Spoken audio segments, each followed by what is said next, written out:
Friend, আবার একটা নতুন ব্লগ নিয়ে আগে আছি আমরা খানাকুল রাধানগর। এটি কালী পুজো উপলক্ষে।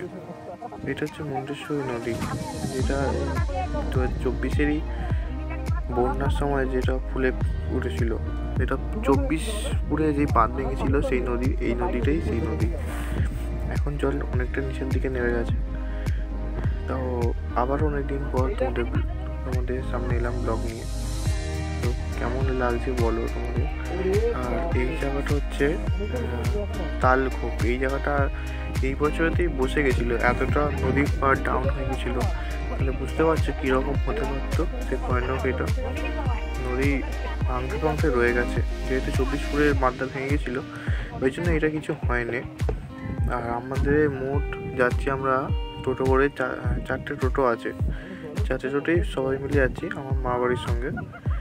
আর এইটা হচ্ছে সবার থেকে বেশি সুন্দর, যেটা হচ্ছে সর্ষে ফুলের পুরো মেলা। যতদূর চোখ যাবে পুরো সর্ষে ফুল আর সর্ষে ফুল। আমাদের দিকে সর্ষে ফুল এখনও হয়নি, কারণ বন্যার জল যেহেতু ছিল মাঠের মধ্যে, তো সর্ষে ফুলটা এখনও সর্ষে হয়ে ওঠে না। কিন্তু এদিকে জল যেহেতু ছিল না, তাই সর্ষে গাছটা বেশ ভালো হয়েছে। যতদূর চোখ যাবে ততদূরই সর্ষে, পুরো হলুদ আর হলুদ। আমার মা তো বলছিল যে সর্ষে ওখানে গিয়ে ছবি তুলবে, কারণ আমাদের ওদিকে এখনো ফুল গাছ হয় না, সর্ষে ফুল গাছ, তাই বলছিল। কি সুন্দর জায়গাটা বলো।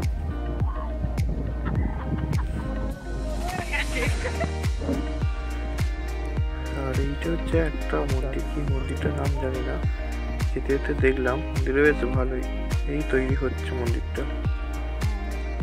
এদিকে সব বেশ ভালোই সবজি হয়েছে। আমাদের টোটোটা আগে চলে এসেছিলো বলে এখন দাঁড়িয়ে আছি। আর 3টে টোটো আসলে তারপর আমাদের টোটো ছাড়বে।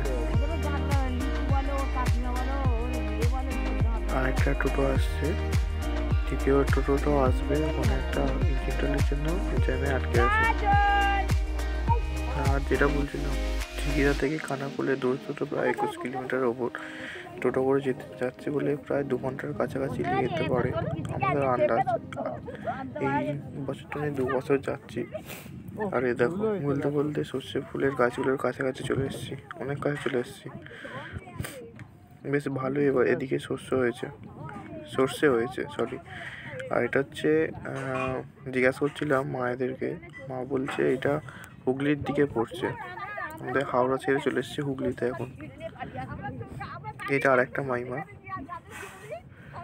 আমাদের টোটোর মধ্যে আমি, মা, একটা মাইমা, ভাই আর একটা বোন রয়েছে। বাজার এইটা হচ্ছে ছত্রসালের বাজার। বাজারটা মোটামুটি ভালোই বড়, বেশ আমাদের ঝিকিরার থেকে সেরকম বড় না, কিন্তু বড় মোটামুটি। দেখতে দেখতে আমরা অনেকটা দূরই চলে এসেছি। ভিডিওটা লং হয়ে যাবে বলে শর্ট করেই ছাড়ছি। আর তোমরা আমাদেরকে একটু সাপোর্ট করবে, যাতে আমি আরও ভালো মতো ভিডিও করতে পারি।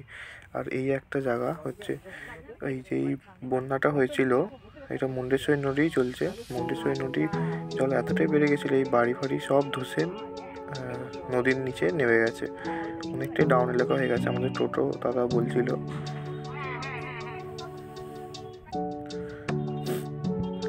এই সেই নদী, এখন জল অনেক নিচে আছে।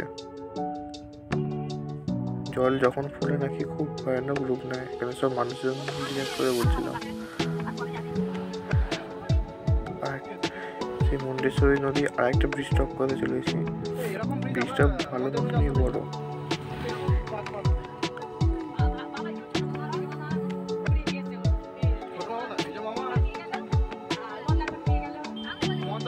ব্রিজটা ভালোই লম্বাটা আছে, প্রায় 1 কিলোমিটারের কম, তাও মোটামুটি ভালো লম্বা আছে।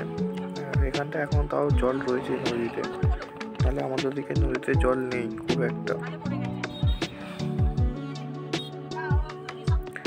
আর এই নদীটা, এই ব্রিজটা দেখার পর আমার খানিকটা দীঘার মন্দারমণি ব্রিজটার কথা মনে পড়ে যাচ্ছে। খানিকটা একই ধরনেরই, এরকম ঘুরেই উঠতে হয়েছে ব্রিজটা থেকে।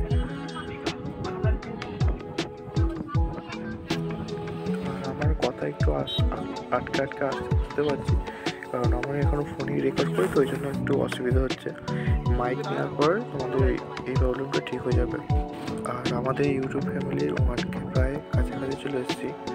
তা তোমরা একটু প্লিজ সাপোর্ট করবে আর একটু ফলো করে দেবে চ্যানেলটাকে আর শেয়ার করবে।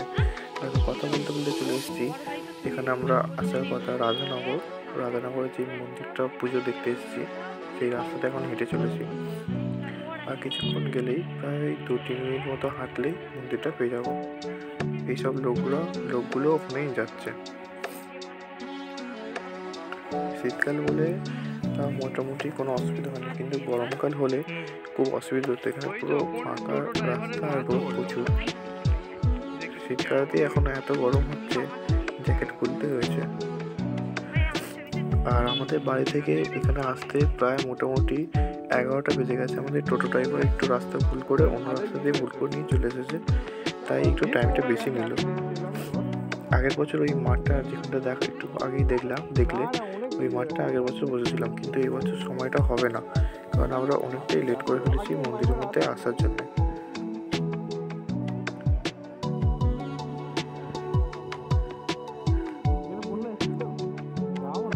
আর এই পুজোটা হয় তোমাদের বলে দিচ্ছি ডিসেম্বরে শেষের দিকেই হয়, শেষের সপ্তাহের দিকেই হয়। তা আগের বছর ডিসেম্বরের 30 তারিখ হয়েছিল, এবছর ডিসেম্বরের 28 তারিখে হয়েছে। আমার ব্লগটা দিতে একটু লেট হয়েছে, তার জন্য সরি। এই টাইমটা করে হয় বলে সবাই আসতে পারে, অনেকটাই সবার কাছে ছুটি থাকে শীতে। আর তোমরা যদি আসতে চাও ঠিক এসো, কিন্তু এই জায়গাটা খুব সুন্দর জায়গা। এই দেখো এসে গেছে আমরা মন্দিরের মধ্যে। লাইন ধরে পুজো দেওয়ার জন্য লাইন পড়েছে। আমরা পুজো দেবো না, কারণ আমাদের পুজো আগের দিনই চলে এসেছে। আমার একটা দাদা এখানে থাকে, সে মন্দিরটা দেখাশোনা করে, তার হাতেই পুজো পাঠিয়ে দিয়েছি বলে আমাদের লাইনে দাঁড়াতে হবে না। আমরা প্রথমে বুঝতে পারছিলাম না যে লাইনে দাঁড়াবো কিনা। এই দেখো আমরা মন্দিরের মধ্যে চলে এসেছি, কারণ আমাদের লাইন দিতে হয় না, তাই মন্দিরের মধ্যে চলে এসেছি। এটা হচ্ছে ভেতরের মন্দিরটা, এখানে ঠাকুরটা আছে। চলো ঠাকুরটা দেখাই তোমাদেরকে।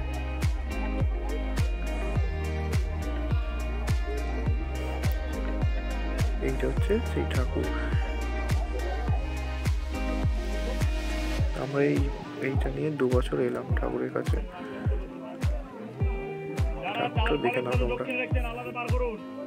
দাদাকে বলছিলাম একটু সরে যেতে, দাদা এখন কাজে ব্যস্ত বলে একটু সরতে অসুবিধা ছিল, তাও তোমাদেরকে দেখানোর চেষ্টা করছি।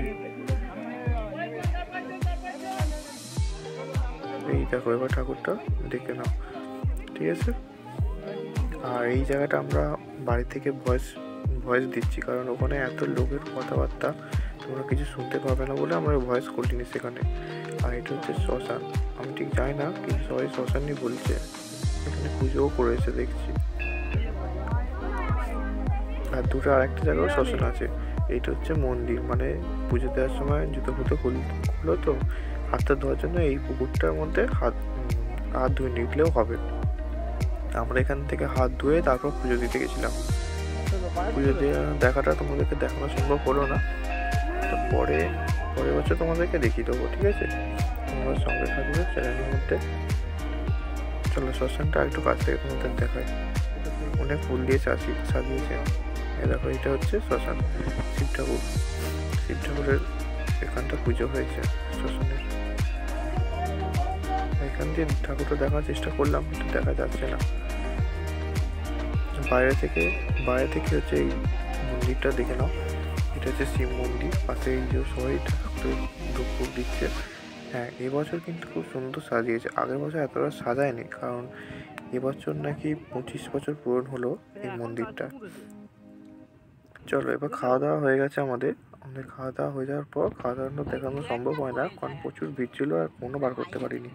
এবার বাড়ি যাওয়ার সময় আমাদের কথা হচ্ছিল যে বাড়ি যাব, কিন্তু একটু এর মধ্যে প্ল্যান হলো যে আরেকটা মন্দির আছে হানুয়া শিব মন্দির, ওখানে ঘুরতে যাব। ওই ভিডিওটা নেক্সট ব্লগে পেয়ে যাবে, কারণ পুরো সময় দিতে গেলে তোমরা অনেক বড় ব্লগ হয়ে যাবে, ওই জন্য দিলাম না। ভিডিওটা বড় হয়ে যাবে, ব্লগ নয়।